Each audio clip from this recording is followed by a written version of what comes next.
Alright guys, good morning. Today, mag-change oil, engine and gear oil tayo ng PCX 160. So, i-cover natin is how to check kung palitin na ba yung oil as indicated by dito sa gauge natin. I-check din natin later ano ba yung mga ways para tanggal ng bolt, ng drain bolt for the engine. Dalawa yun dito at dito sa ilalim. And lastly, yung gear oil natin dito naman. Alright, let's go. Okay, so dito muna tayo sa panel gauge. Yan. So pag ino natin dito, assuming pinindot nyo na syempre yung remote, no, para ma-on. So yan yung makikita nyo una. So double press, magbi-blink yung clock, then click select 1, 2, 3, tapos click set, isa lang, then select oil change to 6,000, then set. Yun na. So try natin ulit. Long press to verify. Lumabas na yung blink na yung clock. So select, and then yun. So makikita natin naka-reset na siya ng 6,000 change. So kumagat na yung reset natin kanina. So let's go to actual engine and gear oil change na. So sa pag-change ng engine natin, meron tayo ditong drain bolt na size 17. Ngayon, ang problema dito is medyo nabungi na, napudpud na yung size 17 bolt dito. Pero tatry din pa rin natin kasi never pa daw nagamit ito kahit sa kasa eh. Hindi sila successful sa pagtanggal. Kaya try natin mamaya. Ngayon kung hindi successful, doon tayo pupunta sa ilalim. Yan. Kita ba? Saan na ba? Yan. Yung bolt dito, yan. I think it's size 12. Tayo na, double check na lang natin later. Ngayon, since may engine cover siya, tatanggalin na lang muna natin to para mas madali natin ma-access. So alright guys, tatanggalin natin yung mga Allen bolts dito. Size 5. And then, eto, hindi na talaga kaya kasi wala na eh. Na siya, pudpud na yung mga grooves niya. So, dito na tayo sa ilalim. And, ayun. So, ang pagluwag niya guys is pakalakawise ang luwag niya, yun pakalakawise Alright. Kakaiba baliktad. Anyway, yun lang. So, tinukuran ko lang siya dito. Kasi ayoko natanggalin yung buong engine cover. So tinukuran ko lang. Parang ganyan. Ayan. Para ma-move. Para bumukas lang ng konti, bumaba ito. Ayan. Then para ma-shoot na natin yung socket dito. So yan. Lalagyan na natin ng drain dito. Tanggalin na natin yung bolt. Sana sumakto. Sana wala gaanong tagas. Yan na.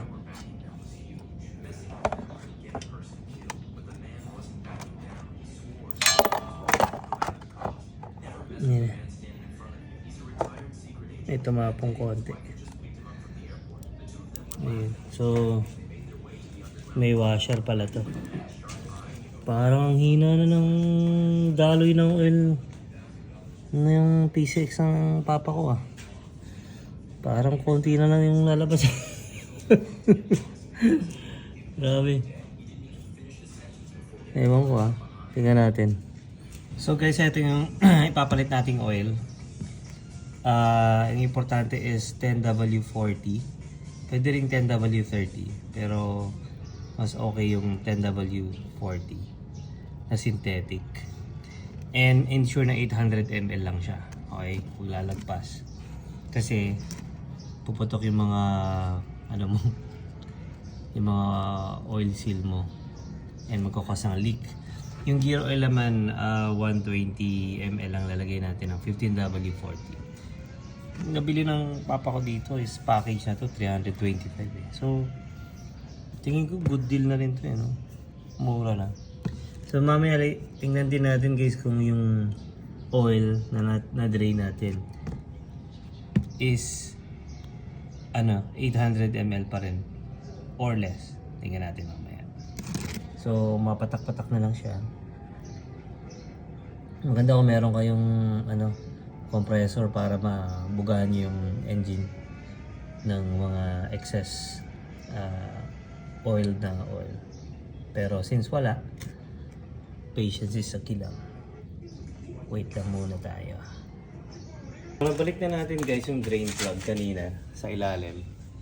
Now let's pour the engine oil. So counterclockwise.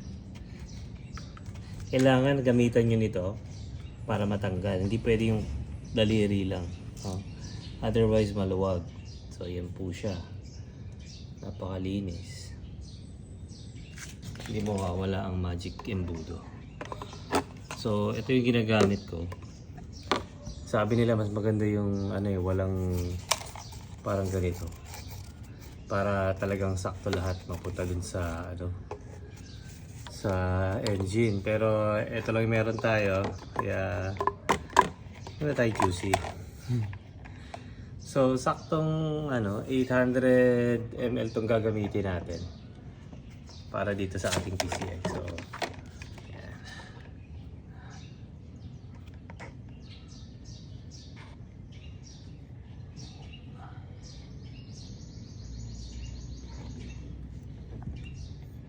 So alalay lang. Tingin-tingin lang at baka nag-overflow na pala. So yeah.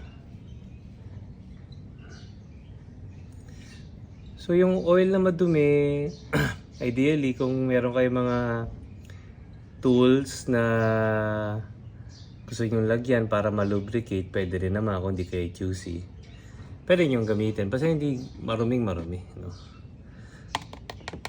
Ako ginagawa ko, since wala naman akong talaga parang shop, ibabalik ko lang uli dito yung yung used oil. Tapos pwede kong ibigay dun sa official na shop para i-dispose. So yan. So all good sa? Punta naman tayo sa gear oil.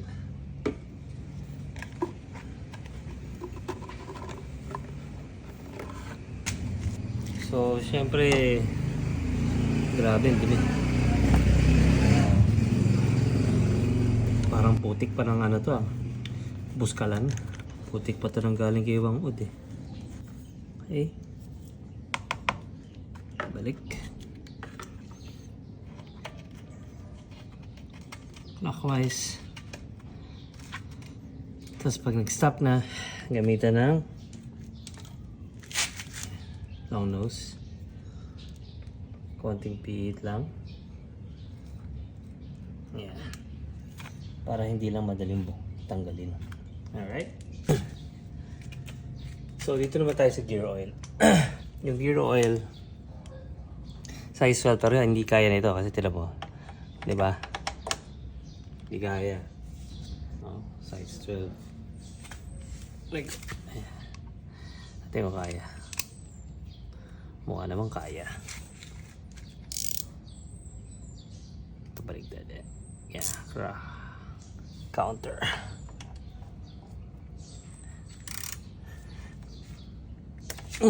Yun. Okay. So maganda rin guys, meron kayong maliit, meron din kayong malaki. Conforme kung saan nyo magagamit. So yeah. Shoot lang natin. Sana pasok.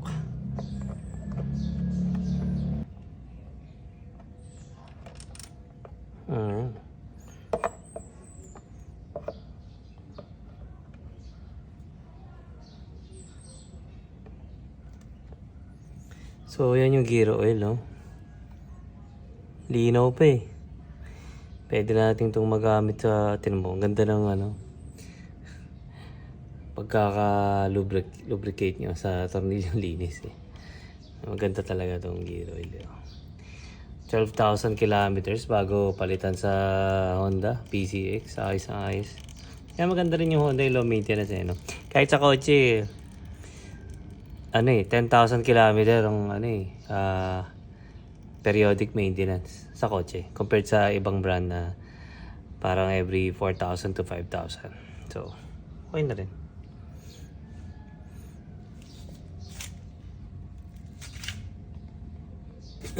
So, natanggal na, nabalik na natin yung drain plug dito.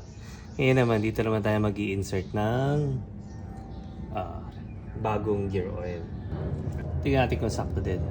Yun, 12 din pala. So, buksan lang natin.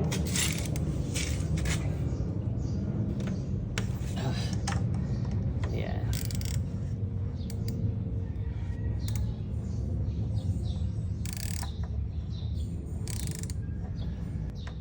Ito pwede na kamay. Sa socket. Para sa entry ng gear oil replacement. So, kaya mahaba yung ano nito yung nozzle kasi talagang papasok natin dun eh. Meron pala siyang washer. Ayun, may washer, mawala. So, ipapasok natin siya dun. Okay, saka natin ipe-press. Alright, so what tayong gunting. So, nakat na natin mga guys. Alright, papasok na natin siya ng dahan-dahan. Dahan-dahan.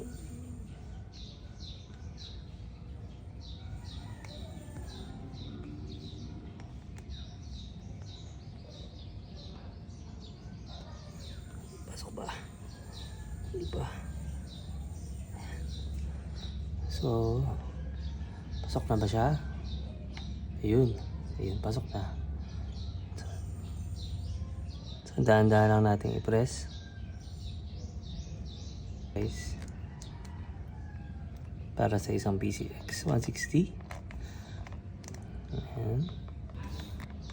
So, iba naman itong PCX. Joke lang. Ayan. Okay, swak. Ayan, matanggal. Sakto. So, yun guys. Ubos. So, ganun lang din. Washer muna. Mukhang copper washer yan ah. Right. And then, pakalakawise, pagigpit. Alright.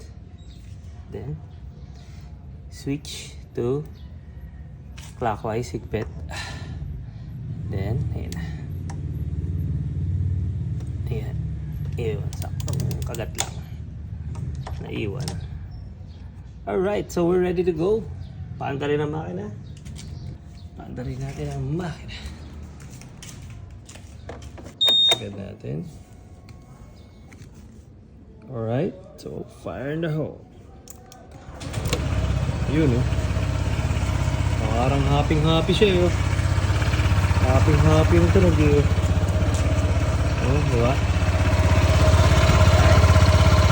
Ganun lang pag-i-change oil. So, ganun lang pag-i-change oil guys ha.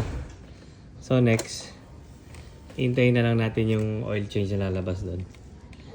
Or yung V-belt. Tapos, reset na lang ulit. Thank you!